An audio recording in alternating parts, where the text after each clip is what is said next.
नमस्कार मित्रांनो, बरेच दिवस झाले मी लेह लडाखचे व्लॉग टाकते आणि त्यामध्ये सगळेजण मला म्हणताय मराठीमध्ये व्लॉग का नाही करत आहे. सो हा पहिला व्लॉग तुमच्यासाठी, जस्ट बिकॉज मी खानावळ या आपल्या महाराष्ट्रीयन जेवणाच्या ठिकाणी आली आहे आणि हे आहे लेहमध्ये.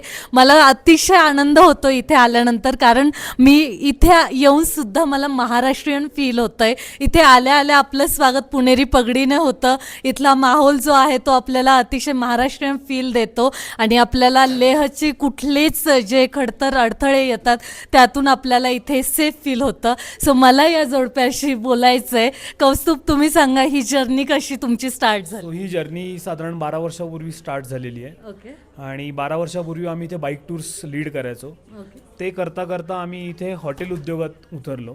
सो आता इथे आमचे खानावळी व्यतिरिक्त 2 हॉटेल्स आहेत अच्छा जे राहण्यासाठीचे आहेत, इथेच आहेत. सो ते हॉटेल्स रोवर्सडेन ग्रुपच्या अंडर आहेत. अच्छा ओके खानावळ हे सगळ्यात नवीन प्रकरण आहे. हां हां हां हे एक्झॅक्टली सुरू करून आता 4 वर्ष झाली आहेत. ओके बाकीची माहिती तुम्हाला ग्रीष्मा सांगेल. ओके आम्ही मध्ये असं म्हणतो की आमची लडाखमध्ये 3 बाळ आहेत. अच्छा हे सगळ्यात यंग बाळ आहे. वाव ह्याला 4 वर्ष झालीत आता. Okay.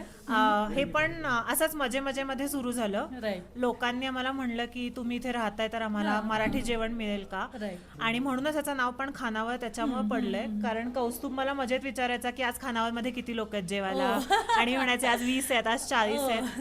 अशी मजा करत करत आम्ही आता रेस्टॉरंट चालू केलंय. आणि ह्याच्याबरोबर एक आपल्या मराठी माणसाला छोटासा आमचा मदत, आधार, की त्यांना कधी काही इथे लागणार असेल तर आम्ही आहोत. आमचे दरवाजे नेहमी उघडे आहेत.